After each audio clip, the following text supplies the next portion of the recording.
এই ইউটিউব চ্যানেলটিতে। আমরা চাই আপনারা প্রতিনিয়ত জেনে যান কোন ঘটনাটি আজকে আমরা শোনাবো আপনাদেরকে, আর সেই জন্যই আমাদের এই চ্যানেলটি আপনারা সাবস্ক্রাইব করুন। আমাদের ঘটনাগুলি যদি আপনাদের ভালো লাগে তাহলে অবশ্যই লাইক দিন, কমেন্ট করুন এবং শেয়ার করুন।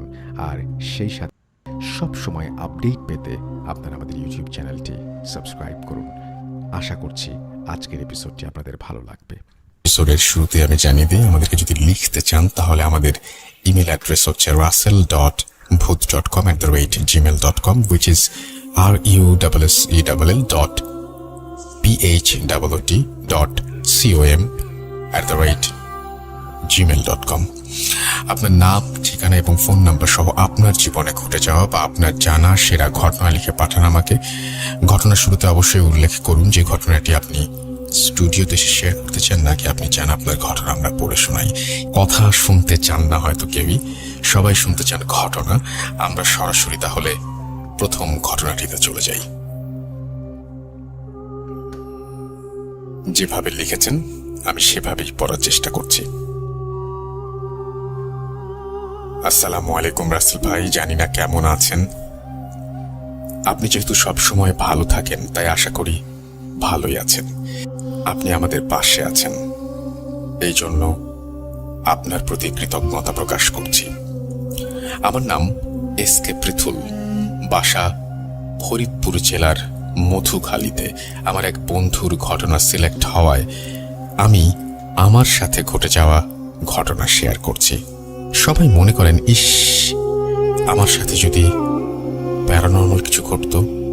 কিন্তু বিশ্বাস করুন, যার সাথে ঘটে সে বোঝে যে তার জীবনের উপর দিয়ে কি কালো মুহূর্ত বয়ে গেছে এবং ছাপ স্বরূপ রেখে যায় অনেক কিছু। আগে একটা ছোট্ট কথা বলতে চাই। এরপরে তিনি কিছু কথা বলেছেন যে কথাগুলো আমি না হয় নাই বললাম, বরং আমি সরাসরি চলে যাই ঘটনাতে। তিনি লিখছেন, আপনাকে ধন্যবাদ জানিয়ে শুরু করছি ঘটনা। প্রায় 2 বছর আগের ঘটনা। ঘটনার সুবিধার্থে বলে রাখি, ভুডো পৃথিবীর প্রাচীন ব্ল্যাক ম্যাজিকের নাম। এটা নিয়ে আমি আপনাদের গ্রুপে পোস্ট করেছিলাম। এই ব্ল্যাক ম্যাজিকের প্রথম শুরু হয় রোমান অঞ্চলে, পরে অনেকের কাছে ছড়িয়ে পড়ে। এই জাদু চর্চার শক্তিকে নিয়ন্ত্রণ না করতে পেরে প্রায় সবাই বন্ধ করে দিয়েছিল, তাই আমরা অনেকে এর নাম জানি না। ভুডো দেবতার পুজো করার জন্য মানুষ এক প্রকার কাঠের মুখোশ আর বিভিন্ন পোশাক পরত। শোনা গিয়েছে হাওয়াই দ্বীপে এটি চর্চা করা হতো। সবচেয়ে ইন্টারেস্টিং ব্যাপার হলো, আমার বড় চাচা প্রায় 2 বছর আগে হাওয়াই দ্বীপ থেকে ভ্রমণ করে আসেন। তিনি প্রাচীন গুহা এবং বন জঙ্গলে ঘুরতে ভালোবাসেন। তিনি সেখানের এক গুহা থেকে একটা কাঠের মুখোশ পান, যেটা আমার জন্য নিয়ে আসেন। আমি যদিও ভূত প্রেত নিয়ে ইন্টারেস্টেড, তাও ভুডো বা তার ভয়াবহতা জানতাম না। মামা তো চলে গেলেন। ওটা রং ছিল বাদামি, দেখে বোঝা যাচ্ছে অনেক পুরাতন কায়দায় বানানো। মুখোশটা আমি দেয়ালের ওপরে একটা পেরেকের সাথে ঝুলিয়ে রাখলাম। 2-3 দিন গেল, কিছুই হলো না। হঠাৎ দেখি যে মুখোশটা বারবার দেয়াল থেকে নিচে পড়ে যাচ্ছে। আমি যত ভালোভাবেই ঝুলিয়ে দেই, প্রতি সকালে ঘুম থেকে উঠে দেখি ওটা পড়ে আছে নিচে।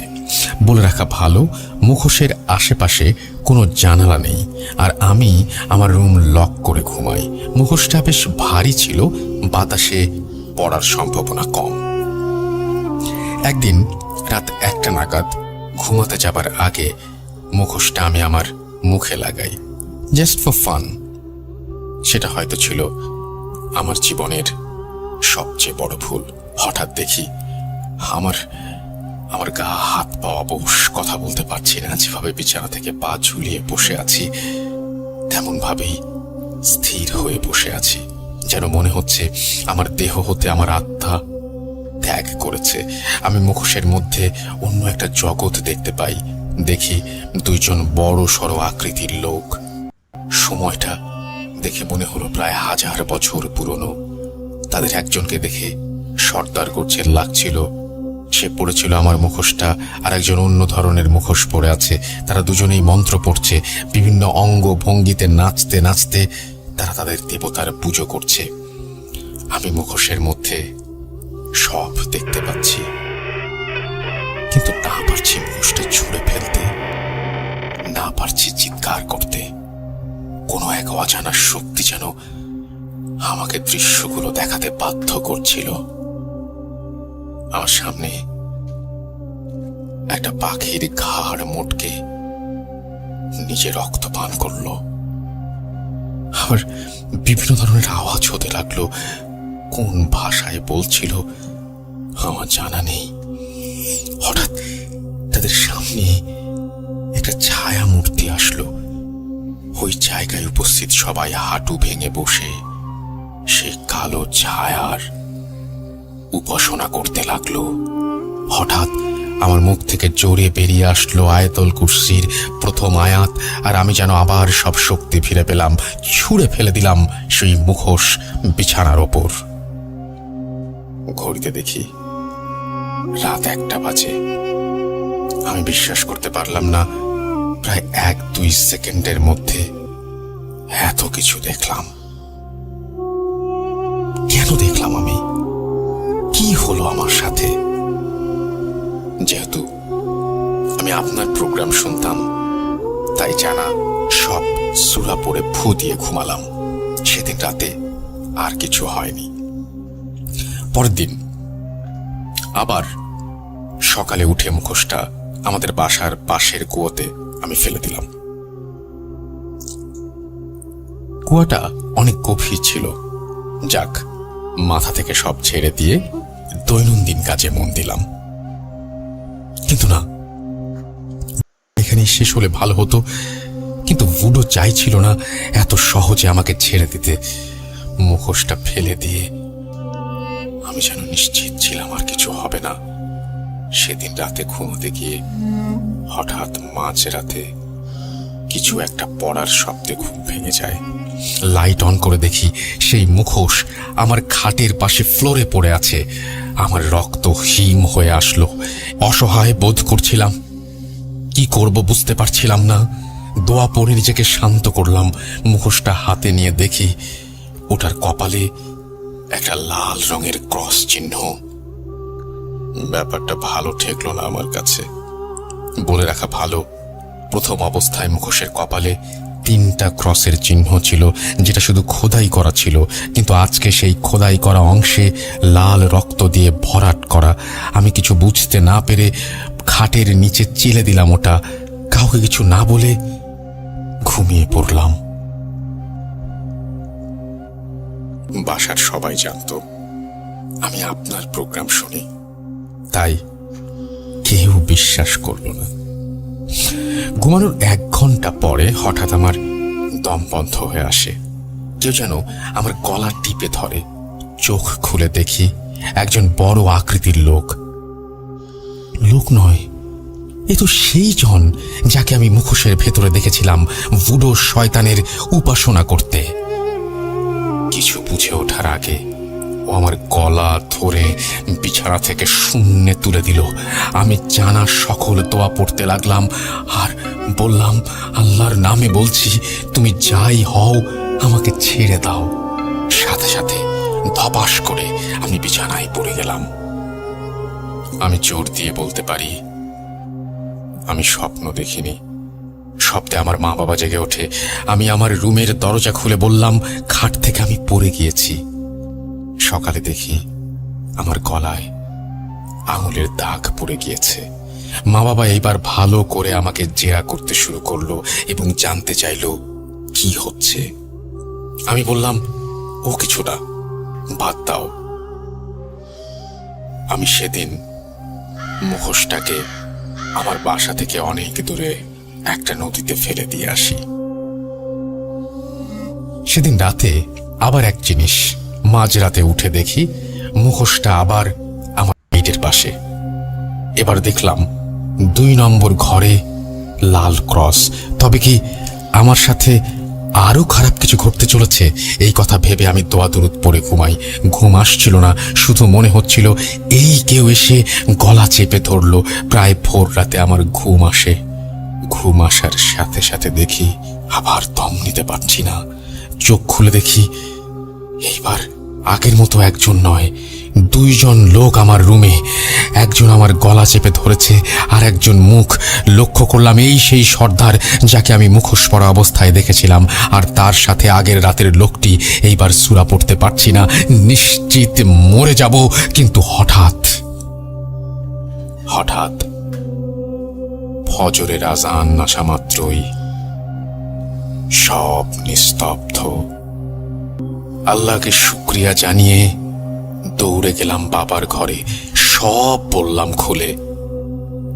আমার গলায় এবং মুখে চিপে ধরার দাগ পড়ে গেছে। বাবাকে বললাম যে একজন কবিরাজকে ডাকতে, যার ভূত প্রেত নিয়ে অভিজ্ঞতা আছে। তিনি দেরি না করে পাশের এলাকা থেকে মঞ্জু মিয়া নামক মজনু মিয়া নামক এক তান্ত্রিক ফকিরকে ডেকে নিয়ে আসলেন। দেখতে পেটে, চুলে জট, মুখে হালকা দাড়ি। সে এসে মুখোশটা দেখলো, দেখে বলল এর মধ্যে শয়তান রয়েছে, কিন্তু সে একে তাড়াতে পারবে। এই বলে সে তার ঝোলা থেকে কাফনের কাপড়ে পেঁচিয়ে মুখোশটা নিয়ে গেল, আর আমার বিছানার চারপাশে তাবিজ বেঁধে দিয়ে গেল। বলে রাখা ভালো, মজনু মিয়া কুফরি কালাম এবং কালো জাদু করে রোজগার করতেন, তাই তার কাছে মাথার খুলি, কাফনের কাপড়, স্টিলের তৈরি বাক্স থাকত। মজনু মিয়া ভালো পরিমাণ অর্থ নিয়ে বিদায় হলেন। মনে হলো সব বুঝি ঠিক হয়ে গেছে। সেদিন রাতের বেলায় দেখি মজনু মিয়া খারাপ উদ্দেশ্যে মুখোশটা নিয়ে গিয়েছিল। আমি স্বপ্নে দেখেছিলাম সে চেয়েছিল মুখোশের শয়তানটাকে বশ করবে, তাই সে মুখোশটা সামনে রেখে মন্ত্র পড়া শুরু করলো। কিছুক্ষণ পর তার সামনে সেই কালো ছায়ার অবয়ব আসে, যাকে আমি প্রথমবার মুখোশের মধ্যে দেখেছিলাম। সে অট্ট হাসি দিয়ে কিছু একটা বলে যে তাকে উপাসনা করা যায়, তাকে বশ করা সম্ভব নয়। এই বলে শয়তানটা মজনু মিয়াকে হত্যা করে। সাথে সাথে আমার ঘুম ভেঙে যায়। উঠে দেখি মুখোশটা আমার মুখ বরাবর মশারির ওপরে। মুখটার চোখ দিয়ে রক্ত পড়ছে গলগল করে। আমার পুরো মুখ রক্তে ভিজে গিয়েছে। ভালো করে লক্ষ্য করলাম এইবার ওটার কপালে 3টা ক্রস। এবার আমি নিশ্চিত আগামী রাতে 3জন লোক আসবে আর আমাকে মেরে ফেলবে। আমি কিছুক্ষণ পরে স্বপ্নের কথা সবাইকে বললাম। আব্বু সেই মজনু তান্ত্রিককে ফোন দেয়, কিন্তু পাওয়া যায় না। পরে খোঁজ নিয়ে জানতে পারি সে অজানা কারণে সে রাতেই মারা গেছে। দুর্ভাগ্যবশত আমাদের পৃথিবীতে অনেক কিছু থাকা সত্ত্বেও মজনু মিয়া কুফরি নিয়ে কাজ করত, এজন্য তাকে জীবন দিতে হলো। কেন করে এরা? মজনু মিয়ার মতন কুফরি কালাম কেন তারা ব্ল্যাক ম্যাজিক দ্বারা খারাপ কাজে লিপ্ত হন জানি না। এবার কোনো রিস্ক না নিয়ে বড় মসজিদের ইমাম সাহেবকে আব্বু ডেকে আনলেন। তিনি সন্ধ্যায় আসলেন। তিনি মুখোশটা নেড়ে চেড়ে দেখলেন, তারপর বললেন, আজকে কিছু হবে না, আমি নিয়ে যাচ্ছি। কালকে ফজরের নামাজের পরে এইটাকে শেষ করতে হবে। আমি ইমাম সাহেবকে বললাম ক্রস 3টার কথা, আর বললাম আজকে যদি 3জন আবার আসে এই ঘরে। তিনি বললেন, রাতে সজাগ থাকো, তাদের সাথে দেখা পেলেই আয়াতুল কুরসি পড়বে। আমি জিন দ্বারা তোমার ঘরে নজর রাখবো। আমি তার কথা মতো সেই রাতে সজাগ থাকি, কিন্তু প্রায় রাত 2টার দিকে ঘরে পচা মাংসের গন্ধ পাই এত বিশ্রী যে উঠে বসি। তাকিয়ে যা দেখি তা দেখার জন্য একেবারেই প্রস্তুত ছিলাম না। এইবার সেই সর্দার, আগের রাতের সেই লোক, আর একটা বড় ছায়া। তবে এই ছায়াটাই কি সেই ফুটো শয়তান? আমি কিছু না ভেবে দোয়া পড়তে শুরু করলাম। মনে বিশ্বাস ছিল আল্লাহর চাইতে শক্তিধর কেউ নেই, তাই তিনি আমাকে রক্ষা করবেন এই অশুভ শক্তির হাত থেকে। সূরা পড়া থামিয়ে দিলেই তাদের দেখা যাচ্ছে তারা আক্রমণ করতে আসছে। হঠাৎ দরজায় নক। সূরা পড়তে পড়তে খুললাম, দেখি ইমাম সাহেব। আমার প্রাণে যেন পানি ফিরে এলো। আমি সাথে সাথে তাকে জড়িয়ে ধরি। আব্বু আম্মু উঠলেন। ইমাম সাহেব বললেন, 3 জিন দিয়ে আমি পর্যবেক্ষণ করছিলাম। অবস্থা খারাপ দেখে নিজেই চলে এসেছি। বলে রাখা ভালো, তার বাসা আমাদের বাসার কাছেই ছিল। এইবার ইমাম সাহেব আমাকে আমার রুমে বসিয়ে সেই মুখোশটা নিজে পড়লেন এবং 40 মিনিট পর আমাকে বললেন, এতে কোনো জিন নেই। এ সাক্ষাৎ প্রথম শ্রেণীর শয়তান, যাকে খারাপ শ্রেণীর জিন পূজা করে। তিনি কোরআনের আয়াত চামড়ার ওপর লিখে তাবিজ পেঁচিয়ে কারো চামড়ায় বেঁধে ওইটাকে নদীতে ফেলে দেন। ফেলে দেওয়ার সাথে সাথে আমার বাবার ফোন পাওয়া যায় না। দুজনেরটাই পকেটে ছিল, একসাথে গায়েব। বলে রাখা ভালো, ওইটার ছবি তুলে রেখেছিলাম আমি ওটাতে। ইমাম সাহেবকে ব্যাপারটা বললে তিনি বললেন, ওই শয়তান চলে যাবার আগে তার সকল অস্বস্তি নিয়ে গেছে, কিন্তু ওটা মরেনি। ওটাকে মারা সম্ভব নয়, শুধু বিদায় হয়েছে। পরের দিন মামার কাছে জানলাম তারও ফোন হারিয়ে গিয়েছে। তাকে আর কিছু জানালাম না। হয়তো তিনিও তার ফোনে কোনো ছবি রেখেছিলেন। যারা এটাকে বিশ্বাস করবেন না তাদের প্রশ্ন। একজন মানুষ বানিয়ে বলতে পারে, কিন্তু ঠিক কতটা বানাতে পারে? যার সাথে ঘটেছে সেই বুঝবেন। গত 2 বছরে আর কোনো সমস্যা হয়নি। পরে ভুডো সম্পর্কে নেট থেকে জানি। আমার আম্মুর সাথে ছোটবেলায় কুচগাছের ঘটনা রয়েছে। এটা সিলেক্ট হোক বা না হোক, আমি ঘটনা পাঠাতে থাকবো ইনশাল্লাহ। এগিয়ে যাক ভূত.com, এগিয়ে যাক। এবার তিনি একটা পার্সোনালি একটা মেসেজ দিয়েছেন আমাকে। আমি সবাইকে বলতেই পারি যে স্টোরি টেলিং এর টাইম বাড়াতে, দেখা যাক সেটা করা যায় কিনা। আমার মনে হয় যে তিনি বলছেন সিলেক্ট হলে জানাবেন। এটা সারপ্রাইজ থাক না, আমি এই জন্য জানাইনি আর কি। তো যাই হোক, আমি ঘটনাটা পড়ে শোনালাম এবং আপনারা চিন্তা করেন যে আপনারা এরকম একটা মুখোশ যেটা আমরা ঘরে শো পিস হিসেবে রাখি, আমার সত্যি বিশ্বাস করে এখনই মনে হচ্ছে যে আমার পেছনে কেউ আছে। এইরকম ভয় পেয়েছি আমি এই ঘটনাটা পড়ে।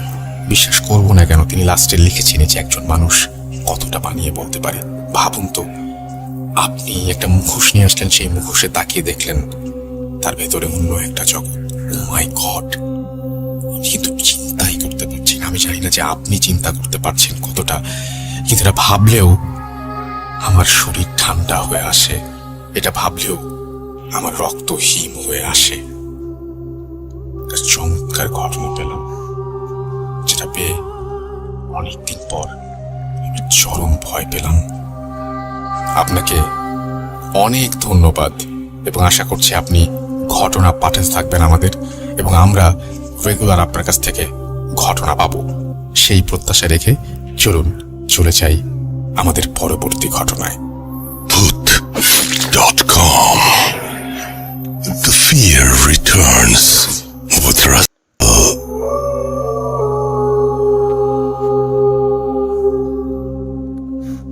আমি যেটা করব, সরাসরি রেহমান ভাইয়ের ঘটনায় চলে যাব। আশা করছি যে রেহমান ভাইয়ের এই ঘটনাটাও আপনাদের অনেক ভালো লাগবে। চলুন শুনে আসি।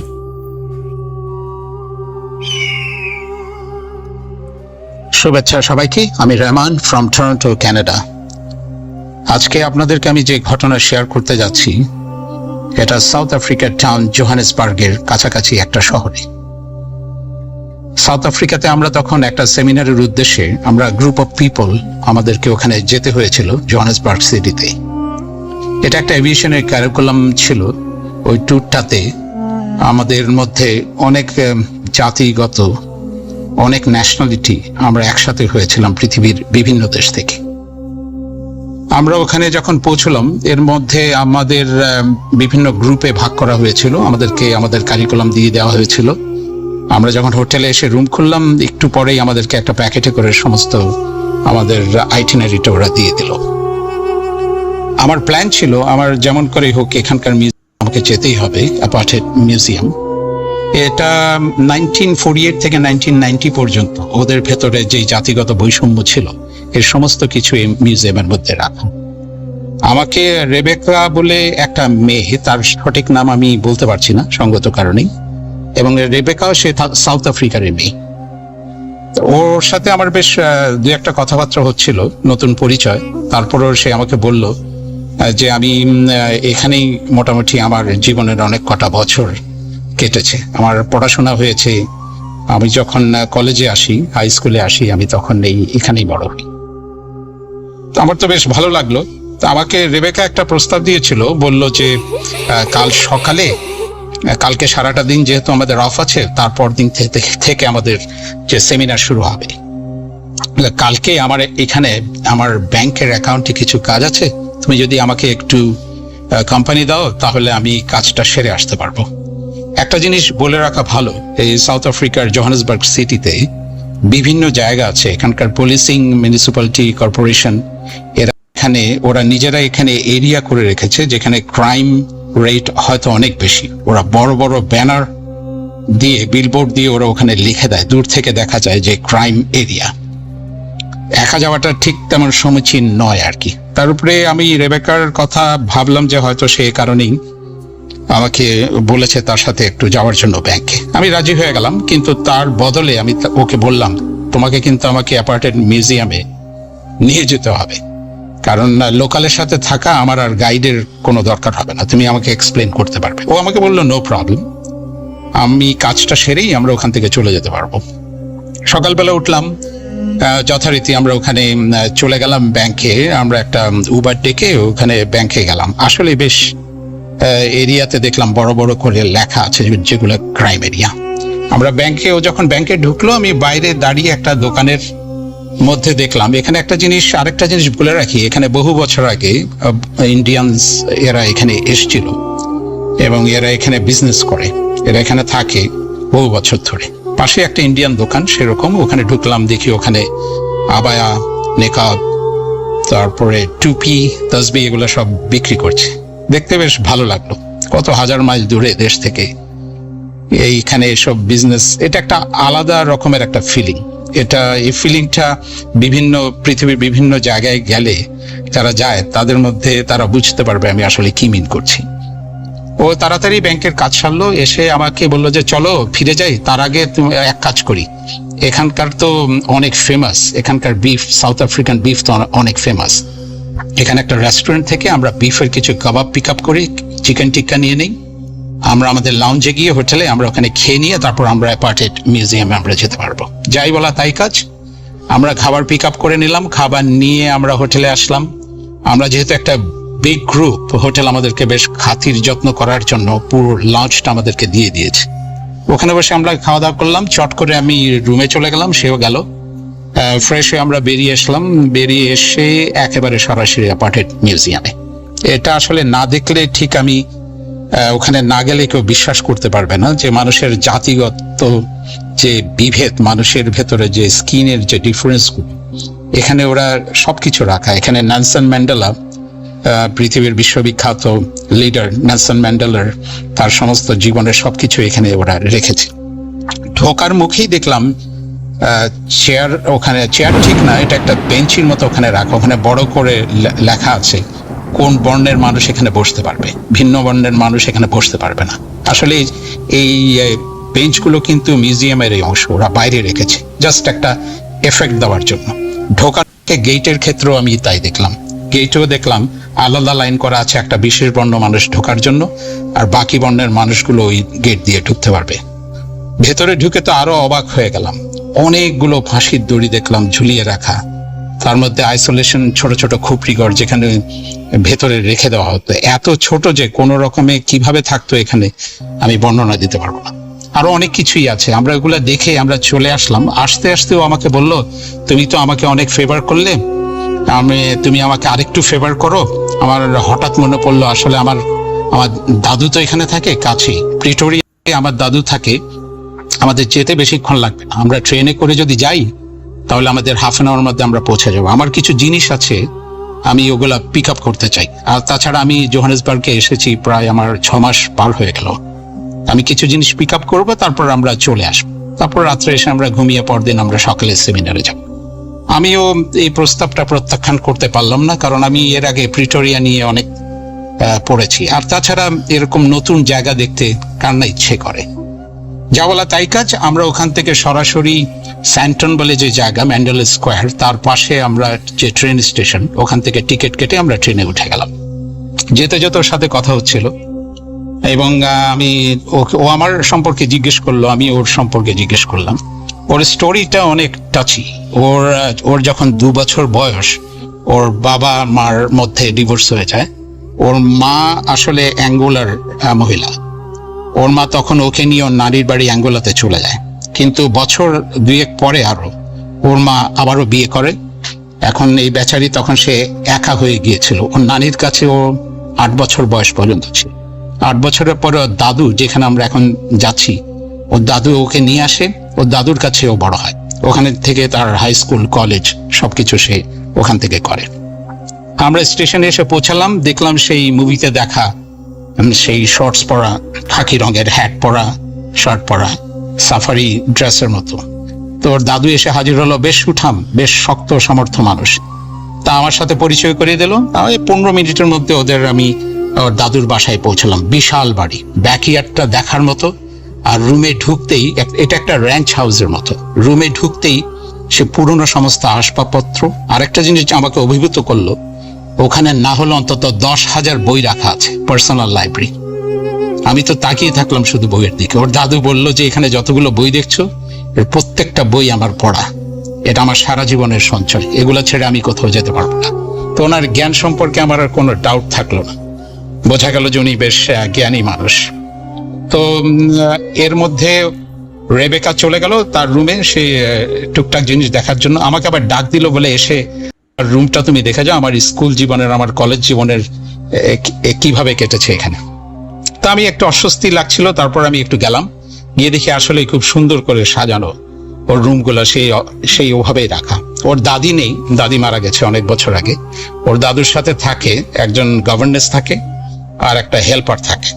তো তারা, আমি নিচে নেমে আসার সাথে সাথে দেখলাম ওরা বেশ কিছু জিনিস, খাবার দাবার ওখানে দিয়ে গেল। আর আমাকে জিজ্ঞেস করলো কোনো রকমের ড্রিঙ্কস নিবে কিনা। তো আমি না বললাম। আমি বললাম যে for me tea is fine, no problem. তো আমি ওটা নিলাম। এর ভিতরে দেখলাম ওই গাড়ির শব্দ পাওয়া গেল বাইরে। ওর দাদু বললো যে আমার কিছু বন্ধু বান্ধব আসার কথা, আমি তাদেরকে চট করে নিয়ে আসি। দেখি 4 জন ভদ্রলোক ঢুকলো, আফ্রিকান। ওরা সরাসরি পেছনের ব্যাকইয়ার্ডে চলে গেল। এখন আমাকে ওরা ওখানে বসে আলাপ করছে, কি বলছে আমি কিছু বুঝতে পারছি না। ওরাই কথাবার্তা বলছে কিছু, ওখানে বসে কিছু ড্রিঙ্কস ওরা ওখানে করছে। তো আমাকে রেবেকা বলল, চলো আমার দাদুকে বলে আমরা বেরিয়ে যাই, কারণ আমাদেরও তো আর সময় নেই। তা আমরা যখন ব্যাকইয়ার্ডে গেলাম, ওর দাদু বললো, আরে এসো বসো, একটু পরিচয় করিয়ে দিই।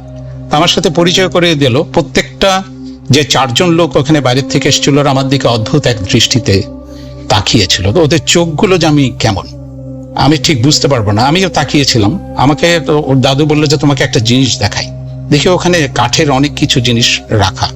একটা জিনিস দেখালো, একটা মানুষের মুখের মতো, মুখ যেরকম কঙ্কালের মুখ হয়, আবার একটা ত্রিশূল এবং কিছু স্টারের কম্বিনেশন কাঠের খোদাই করে। বলে এটা অনেক পুরনো একটা জিনিস, তোমাকে একটা ম্যাজিক দেখাই, চলো। ওখানে একটা চেয়ার ছিল, ওই চেয়ারের একটু ঝুঁকানো চেয়ার, ওখানের মধ্যে আমাকে বসালো। বসিয়ে ওই কাঠটা বললো যে তুমি কাঠের দিকে তাকাও। আমি কাঠের দিকে তাকালাম। তাকানোর সাথে সাথে আমার সবকিছু মনে হচ্ছিল কেমন একটা ড্রিমি। হঠাৎ দেখলাম ওই 4 ভদ্রলোক আমার চারদিকে দাঁড়ানো। তারপর দেখলাম রেবেকাকে, ও একটা ব্ল্যাক হুডি পরা, টকটকে লাল লিপস্টিক দেওয়া, আমার দিকে ঝুঁকে আসছে। কিন্তু আমি কোনো নড়তে পারছি না, আমি কিছু বলতেও পারছি না। আমি তাকাচ্ছি সেই কাঠের ওটার দিকে, ওর দাদু ধরে আছে। রেবেকা আমার টি শার্টটা দেখি টেনে খুলে ওর হাতে একটা নিডেলের মতো দেখলাম। আমার চেস্টের ঠিক সেন্টারে দেখি একটা ক্রসের মতো দাগ দিল। আমি কোনো ব্যথা পেলাম না। তারপর আমার স্টমাকের, আমার নাভির দুদিকে দেখি 2টো ক্রস দাগ দিল। আশ্চর্য, আমি কোনো ব্যথা পাচ্ছি না। নিডেল দিয়ে আমাকে খোঁচাখুচি করছে, আমি নড়তেও পারছি না, মুভও করতে পারছি না। তাকিয়ে দেখি ওই 4 জনে মিলে কি সব বলছে, বিড়বিড় করছে। এরপরে আমার আর কোনো কিছু মনে নেই। আমি যখন চোখ খুললাম, তাকে দেখে আমি তখন ওই চেয়ারের ভেতরে, ওই চেয়ারের মধ্যেই আমি ওখানে শুয়ে আছি, ওখানে কেউ নেই, অন্ধকার। আমি তাড়াহুড়ো করে উঠলাম। উঠে যখন স্লাইডিং একটা ডোর ছিল ব্যাকইয়ার্ড দিয়ে, ওখানে ঢুকে দেখলাম ওর দাদু, রেবেকা আর ওর দাদু মিলে গল্প করছে। আমার দিকে তাকিয়ে বললো, তুমি তো ঘুমিয়ে গিয়েছিলে, আচ্ছা তোমাকে ডিস্টার্ব করিনি, চলো আমরা বেরিয়ে পড়ি। আমি কিছুই বুঝতে পারছি না। আমিও তাড়াহুড়া করে ওর সাথে বেরিয়ে স্টেশনে আসলাম, ট্রেনে করে যখন ব্যাক করছিলাম আমি ওকে জিজ্ঞেস করলাম, আসলে আমাকে তো ডাকলেই পারতে, আমি ঘুমিয়ে গেছিলাম। বলে হ্যাঁ তুমি ঘুমিয়ে গেছো। আমি সেই বাকি লোকগুলা কোথায়? বলে কোন লোক? ওই যে 4 জন আসলো। বলে ওরা তো চলে গেছে অনেক আগে। কিন্তু আমি ওর তাকিয়ে দেখলাম ওর ফেসের ভেতরে, ওর ঠোঁটের পাশে সেই যে লাল টকটকে রং মুছে ফেলার যে হালকা দাগ, সেটা তখনও ওখানে রয়ে গেছে। আমি কিছুই বুঝতে পারছি না, কিছু বলতেও পারছি না। হোটেলে এসে কখন আমি দেখবো আমার বডিতে সেই দাগ আছে কিনা। আমি যখন লবিতে আসলাম হোটেলে, ও আমাকে বললো, আমার দাদু তোমাকে একটা জিনিস গিফট দিয়েছে, তুমি এটা রাখো, রুমে গিয়ে খুলো। রুমে গেলাম, তাড়াহুড়ো করে আমি গিফটটা রেখে টি শার্ট খুলে দেখলাম, হ্যাঁ সত্যি সত্যি আমার চেস্টে একটা ক্রস দেওয়া, আমার স্টমাকের দুদিকে ক্রস দেওয়া। আমি সাবান পানি দিয়ে অনেক চেষ্টা করলাম উঠাতে পারছি না। এসে গিফটের আনর্যাপ করে দেখি সেই কাঠের যে সেই জিনিসটা উনি আমাকে দিল, এবং ওখানে একটা নোট লেখা আছে যে keep it with you all the time. আমি বুঝলাম না, সেই গিফটটা আমার কাছে এখনো রাখা আছে। আজকে প্রায় বছর 2 হলো, সেই এখনো পর্যন্ত আমার রুমের মধ্যে রাখা। আর আমাকে বলে দিয়েছিল অবশ্য ওর দাদু যে এটা কোনো একটা দিকে, ডোরের দিকে ফেস করে রাখার জন্য। তা আমি ওভাবে রেখেছি। আমি সুপারস্টিশিয়াস না, কিন্তু আমি ওভাবে রেখেছি, আমি জানি না কি হয়। এই ছিল আজকে আমার ঘটনা। অনেক দিনের জমে থাকা রহস্যময় ভৌতিক অভিজ্ঞতা শেয়ার করতে পেরে বেশ হালকা মনে হচ্ছে। বারবার একটা কথাই আমার মনে হয়, এমন ইউনিক একটা অনুষ্ঠান পরিচালনার জন্য রাসেল ভাইকে এই আইডিয়াটা কে দিয়েছিল। আন্তরিক শুভেচ্ছা সবাইকে। Rahman from Toronto, Canada. See you again somewhere, some place, some time. আল্লাহ হাফেজ। চলুন শুনে আসি মাসুকের চমৎকার ঘটনাটি। হ্যালো লিসেনার্স, আমি এস.এম. মাসুক আপনাদের সাথে আজকে আরো একটা স্টোরি শেয়ার করব। কিন্তু শেয়ার করার আগে আমি আপনাদেরকে ধন্যবাদ দিচ্ছি একটা বিশেষ কারণে। সেই কারণটা হচ্ছে রাসেল ভাই রিসেন্টলি আমাকে জানাইলো, ভূত.com এর পাইলট এপিসোডের সময় আমি একটা স্টোরি শেয়ার করেছিলাম হোস্টেল নামের, যেটা হচ্ছে আমি এই রিসেন্টলি জানলাম যে হোস্টেল স্টোরিটা সেটা হচ্ছে এই ভূত.com এর এই পর্যন্ত হাইয়েস্ট প্লেড স্টোরি। সো আমার জন্য এটা খুবই এক্সাইটিং একটা বিষয়। অ্যান্ড বিকজ রাসেল ভাই জানে যে আমি ভূত FM এর ফ্যান ছিলাম সিন্স ডে 1, অ্যান্ড ওই অ্যাজ এ ফ্যান এবং পরবর্তীতে স্টোরি শেয়ার করতে করতে আজকে হচ্ছে সেটা হাইয়েস্ট প্লেড স্টোরি হিসেবে আছে। সো এটার জন্য আমার জন্য এটা খুবই আনন্দের একটা বিষয়। সো থ্যাঙ্কস লিসনার্স যারা এটাকে হাইয়েস্ট প্লেড বানাইছেন, আর একবার শুনেন। আর রাসেল ভাইকেও থ্যাঙ্কস। রাসেল ভাই আমার খুবই কাছের একজন মানুষ, ফর সো মেনি রিজনস। আমি অনেক দিন ধরে তার শোর ফ্যান ছিলাম, এবং পরবর্তীতে আমরা ফিল্ম মেকিং এ মাস্টার্স করছি একসাথে, দেন একসাথে কাজ করা হচ্ছে। সো সব দিক মিলিয়ে থ্যাংক ইউ রাসেল ভাই। আশা করি আপনি সবসময় ভালো দলে থাকেন। সো এনিওয়েজ, স্টোরিটা শেয়ার করি এখন। এই যে স্টোরিটা, এটা আমার খুবই ক্লোজ একটা ফ্রেন্ডের কাছ থেকে শোনা। স্টোরিটা আনুমানিক 2008 to 10 এই টাইমটার মধ্যে, 2008 বা 10, মানে অলমোস্ট এক যুগ আগে। সো স্টোরির লোকেশনটা আমি বলছি না স্বাভাবিকভাবেই, বাট এটা হচ্ছে খুবই রিমোট একটা গ্রামে, কিছুটা পাহাড়ি এলাকা টাইপের একটা খুবই রিমোট গ্রাম, সেই গ্রামের ঘটনা। তো ঘটনার মূল যে জায়গাটা সেটা হচ্ছে গ্রামের সাইডে জঙ্গলের কাছাকাছি একটা জায়গা আছে যেটার নাম হচ্ছে বিধবার চালা। এখন চালা মানে জিনিসটা, জায়গাটা এরকম মূল গ্রাম থেকে একটু সাইডে জঙ্গলের মধ্যে, এবং বেশ ঘন বনের মাঝখানে হচ্ছে একটা জায়গা যেখানে একটা সাইড হচ্ছে পানি, পানির পরে হচ্ছে ওপেন, যেখান থেকে দূরে গ্রামটা দেখা যায়। আর আরেক সাইডে হচ্ছে এই হাফ সার্কেল শেপে একটা মাঠ, অর্থাৎ অর্ধবৃত্ত আকৃতিতে একটা মাঠ। মাঠের এক সাইডটা পানি, আর অন্য সাইডটা আর কি, বাকি সাইডগুলো সবগুলো হচ্ছে ঘন জঙ্গল। সো ঘটনাটা যেদিন হয় সেদিন হচ্ছে একটা বিয়ের অনুষ্ঠান ছিল। আমি যার কাছ থেকে শুনি, আমার ফ্রেন্ড, সে বিয়ের অনুষ্ঠান শেষ হওয়ার পরে বেশ আর কি সব আনুষ্ঠানিকতা শেষ। সো গ্রামের যেটা হয় যে ইয়াং পোলাপন যারা থাকে তারা হচ্ছে ওই বিয়ে বাড়িতে ওখানে আনন্দ উৎসব বা গান বাজনা করতে থাকে। তো যথারীতি ওই দিন বেশ রাত হওয়ার পরে আমার ওই ফ্রেন্ড হঠাৎ করে ডিসাইড করলো যে এখানে না থেকে আমরা বিধবার চালায় যাই, যে ওখানে বসি কিছুক্ষণ আড্ডা দিই। তো হয়তো সবাই টায়ার্ড ছিল বা ডিফারেন্ট প্ল্যান্স ছিল, কার কেউ যেতেছে না। তো আমার ওই ফ্রেন্ড এবং ওর এক কাজিন, এক ছোট ভাই ডিসাইড করলো যে আর কেউ না গেলে আমরাই যাবো ওখানে, যে আড্ডা দিই বা তাস খেলি সামথিং। এবং ওই দিন জ্যোৎস্না রাত ছিল, পূর্ণিমা, ফুল মুন। তো ওরা যথারীতি ওখানে চলে গেল। এখন গভীর রাত প্লাস জ্যোৎস্না রাত প্লাস একদম রিমোট একটা গ্রাম, এটা শুনলে মনে হয় যে রাতের গ্রাম, তার মানে খুবই নিস্তব্ধ। বাট রাতের গ্রামে যারা আছে তারা জানে যে এটা মোটেই একদম সাইলেন্স নাই। রাতের গ্রাম মানে অদ্ভুত একটা মিউজিক, আমি নয়েজ বলবো না, ইটস লাইক এ মিউজিক, প্রচুর শব্দ থাকে। বাট একই সাথে একটা যেটা ব্যাপার থাকে যে জঙ্গলের মধ্যে ওখানে প্রচুর গাছপালা থাকে, নয়েজ পাস হওয়ার, সাউন্ড পাস হওয়ার খুবই সোর্স থাকে অনেক বেশি, এবং চারিদিকে পাতা পড়া, বেশ ছমছম একটা পরিবেশ। এবং এর ফলে কি হয় যে জঙ্গলের মধ্যে কেউ যদি হাঁটাহাঁটি করে, বেশ দূর থেকেও গ্রামে সেই সাউন্ডটা শুনতে পাওয়া যায়, এবং এত ক্লিয়ারলি স্পেসিফিক যে কেউ কোন দিক দিয়ে হাঁটতেছে, কোথায় থেকে কোথায় যাচ্ছে, মুভ করছে, পাতার মধ্যে এই মুভমেন্টের সাউন্ডটা খুব ক্লিয়ার বোঝা যায়। বাট এটা সাইলেন্স না, মানে রাতের পোকামাকড়, পাখি, রাত জাগা প্রাণী, সবকিছু, বাতাস, সবকিছু মিলে অদ্ভুত একটা মিউজিক ক্রিয়েট হয়, খুবই চমৎকার। যারা গ্রামের রাত কাটানোর অভিজ্ঞতা আছে তারা খুব ভালো জানেন, গ্রামের যারা লিসনার্স। এনিওয়েজ, তো ওরা বেশ গভীর রাত ওইখানে বসে রয়েছে, আড্ডা দিচ্ছে। সামনে পুকুর, পেছনে অর্ধবৃত্ত আকৃতিতে হাফ সার্কেলে আর কি জঙ্গল। তো হঠাৎ মাঝরাতের দিকে পূর্ণিমা, সবকিছু দেখা যাচ্ছে, খুবই সুইট সাউন্ডস। সাডেনলি সব সাউন্ড থেমে গেল, মানে ইটস সাইলেন্ট। সাডেনলি কোনো পোকার সাউন্ড হচ্ছে না, বাতাস নেই, কিচ্ছু না, নাথিং। ইট ওয়াজ পিন ড্রপ সাইলেন্স। এরকম অবস্থায় এই ব্যাপারটা আমার ফ্রেন্ডরা নোটিস করলো যে সামথিং ইজ রং, কোনো সাউন্ড নেই, সবকিছু হঠাৎ করে থমথম হয়ে গেছে। এ সময় আমি বলছিলাম যে জঙ্গলের মধ্যে পাতা পড়া থাকে, সো কেউ মুভ করলে সেই সাউন্ডটা স্পষ্ট শোনা যায় অনেক দূর থেকে। ওরা শুনতে পারলো যে ওদের উল্টা দিকে জঙ্গলের ভেতর থেকে, দূর থেকে কেউ একজন হেঁটে হেঁটে এদিকে আসতেছে।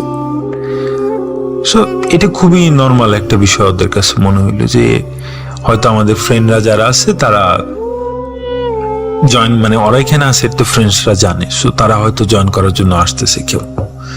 তো ওরা অপেক্ষা করতেছে যে ফ্রেন্ডটা কখন আসবে। পায়ের শব্দ ধীরে ধীরে জঙ্গলের মধ্যে দিয়ে আগে আসতেছে ওদের দিকে, একটু একটু করতে করতে একদম কাছাকাছি চলে আসছে। ওরা অপেক্ষায় আছে যে আমরা তাকিয়ে থাকলেই আর কিছুক্ষণের মধ্যেই যে আছে সে জঙ্গল থেকে এই মাঠের মধ্যে পা দিবে। এবং খুব বেশ ছোট একটা জায়গা, না বেশ ছোট না, মানে মোটামুটি দেখা যাওয়ার মতো একটা জায়গা। সো জঙ্গল থেকে বেরিয়ে মাঠে পা দিলেই চাঁদের আলোতে তাকে স্পষ্ট দেখা যাবে। কিন্তু আর অবাক হয়ে খেয়াল করলো যে পদশব্দটা ওদের দিকে, যে পার্সনটা বা যাই হোক ওদের দিকে আসতেছিল, সে মাঠে ঠিক কিনারে জঙ্গলের ভেতরে গাছের ছায়া এসে দাঁড়ায় গেল। অর্থাৎ সে আর 1-2 স্টেপ আসলেই হচ্ছে সে যে মাঠে চলে আসবে, তাকে দেখা যাবে, কিন্তু সে সেটা করতেছে না, সে দাঁড়িয়ে রয়েছে। ওরা এবার একটু চিন্তা করতেছে যে এটা কি হইতে পারে, কি। কতক্ষণ, কয়েক সেকেন্ড পরে ফুটস্টেপটা, যেহেতু আমি বলতেছিলাম যে মাঠটা হচ্ছে হাফ সার্কেল শেপের, ওদের সরাসরি সামনে চলে আনা ঈশা ডান দিকে হাঁটতে হাঁটতে হাঁটতে হাঁটতে ওদের একদম ডান কর্নারে, পানির কিনারে ওইখানে চলে গেল। ওরা ফুটস্টেপ ফলো করে শুনতেছে, বুঝতেছে যে এই শব্দটা কই থেকে কই যেতেছে, বাট এখনো দেখতেছে না। সে যথারীতি সামনের মতো একদম কর্নারে এসে দাঁড়াইছে। আরেকটু আগালি পুকুরে কিনারে গেলে তাকে দেখা যাওয়ার কথা, কিন্তু সেটা করতেছে না। আবার ফুটস্টেপটা মুভ করা শুরু করলো, করতে করতে করতে করতে আবার ওদের একদম লেফট কর্নার পর্যন্ত আসলো। এবার ওরা একটু ভয় পাইতেছে যে এটা কি, মানে ফার্স্ট ওদের থটটা ছিল যে হয়তো বন্ধুরা কেউ মজা করতেছে, এখন ওদের কাছে মনে হচ্ছে এটা কি ডাকাত বা এরকম কেউ কিছু হবে। বাট ওরা এই লজিকটা বের করতে পারতেছে না, বিকজ এই মুহূর্তে এরকম হওয়ার কথা না গ্রামের মধ্যে, এই জায়গায়, এবং ওদের কাছে এরকম কোন ভ্যালুয়েবল জিনিসও নাই যার জন্য ডাকাত আসবে। এই ফুটস্টেপটা এরকম 2-3 ওদের ঘিরে, মানে হাফ সার্কেলে ঘুরতেছে ওদের চারপাশ দিয়ে, এবং ওদের পেছনে তখন পুকুরটা, পুকুরের পরে বিস্তীর্ণ ক্ষেত, দূরে গ্রাম, পেছনে কেউ নেই, চাঁদের আলোতে স্পষ্ট।